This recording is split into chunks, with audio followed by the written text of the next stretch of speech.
जय श्री विघ्नहर्ता लंबोदर गणेश जी की। मित्रों, हम सब चाहते हैं कि हम प्रत्येक कार्य में सफलता प्राप्त करें, हमारी या हमारे संतान की बुद्धि तीव्र हो। तो साथियों, आज हम आपको ऐसे ही एक स्तोत्र के बारे में बताने जा रहे हैं जिसका स्मरण कर लेने से अथवा बोलने मात्र से सफलता हमें अवश्य प्राप्त होती है। मित्रों, प्रदर्शन को प्रारंभ करने से पहले हमारा आपसे करबद्ध प्रार्थना है कि कमेंट में जय श्री गौरी पुत्र गणेश लिखकर विघ्नहर्ता के दरबार में अपनी हाजिरी अवश्य लगाएं, क्योंकि मित्रों श्री रामचरितमानस में भी लिखा गया है कि कलयुग करे एक नाम धारा, सुमिर सुमिर नर उतरहि पारा। नाम की बहुत बड़ी महिमा है। तो मित्रों, आइए प्रदर्शन को शुरू करते हैं। साथियों, यह स्तोत्र है श्री गणेश जी का।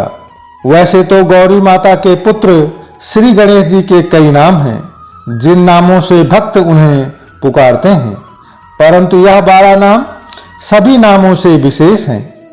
इन 12 नामों को विघ्ननाशक गणेश द्वादश नाम स्तोत्रम कहा जाता है, जो है समुखस्येकदन्तस्य कपिलो गजकर्णकः लंबोदरस्य विकटो विघ्ननाशो विनायकः धूम्रकेतुश्च गणाध्यक्षो भालचंद्रो गजाननः।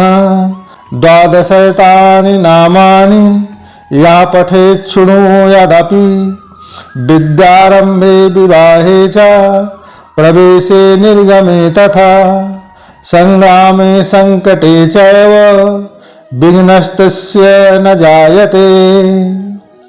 जिसका अर्थ है, पहला नाम है सुमुख, दूसरा है एकदंत, तीसरा कपिल, चौथा गजकर्णक, पांचवां लंबोदर, छठवां विकट, सातवां विघ्ननाश, आठवां विनायक, नौवां धूम्रकेतु, 10वां गणाध्यक्ष, 11वां भालचंद्र, 12वां गजानन।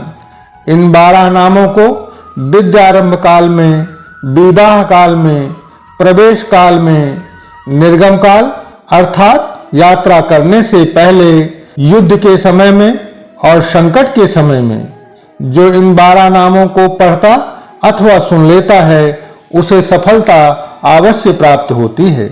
आइए इन नामों का अर्थ भी समझ लेते हैं। पहला सुमुख अर्थात सुंदर मुख वाले। भगवान गणेश के मुख पर सूर्य का तेज है और चंद्रमा की शीतलता भी है। दूसरा एकदंत।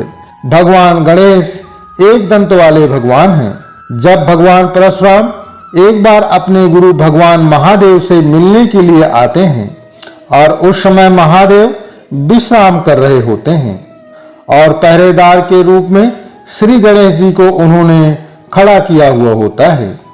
यहाँ पर परशुराम जी को गणेश जी अंदर जाने से रोक देते हैं और विवाद हो जाता है। विवाद युद्ध में परिवर्तित हो जाता है। इससे भगवान परशुराम ने भगवान महादेव के द्वारा प्राप्त फरसे से श्री गणेश जी के ऊपर हमला कर देते हैं और गणेश जी उस फरसे को अपने दांत पर रोक लेते हैं, जिससे गणेश जी का एक दांत टूट जाता है। तभी से भगवान श्री गणेश का नाम एक दंत पड़ जाता है। तीसरा कपिल। गणेश जी का रंग कपिल है, अर्थात तांबे के रंग जैसा, भूरा या मटमैला। कपिल शब्द कपि अर्थात बंदर से प्रेरित है। बंदरों का रंग भी कुछ इसी प्रकार होता है।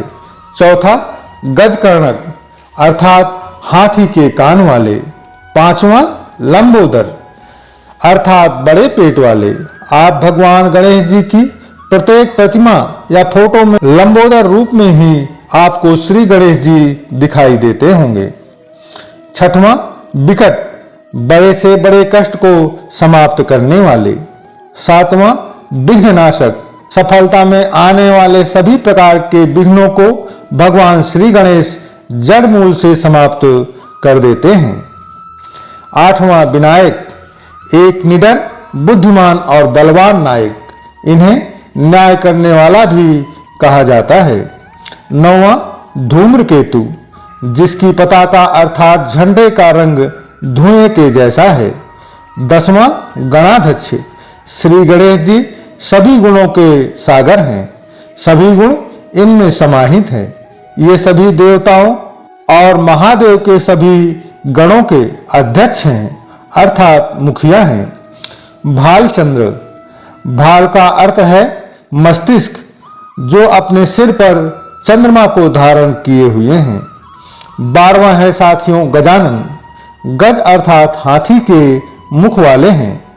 नारद पुराण के अनुसार गणेश जी के इन 12 नामों को जो भी भक्त सच्चे मन और श्रद्धा के साथ लेता या सुनता है उसे सफलता अवश्य प्राप्त होती है। वैसे तो साथियों इस स्तोत्र को कभी भी लिया जा सकता है, परंतु यदि आप इस स्तोत्र को सुबह और शाम पूजा के समय, सुबह पूजा के समय और शाम की पूजा के दौरान इसे पढ़ते हैं तो इसका बहुत ही अधिक महत्व है। मित्रों, हमारी आज की यह प्रस्तुति आपको कैसी लगी? कृपया अपने विचार को जय श्री गणेश लिखकर कमेंट के माध्यम से जरूर व्यक्त कीजिएगा। साथ ही यदि आप चैनल पर नए हैं तो कृपया चैनल को सब्सक्राइब करके परब्रह्म भक्ति सागर परिवार का सदस्य बनकर मुझे अनुग्रहित करें।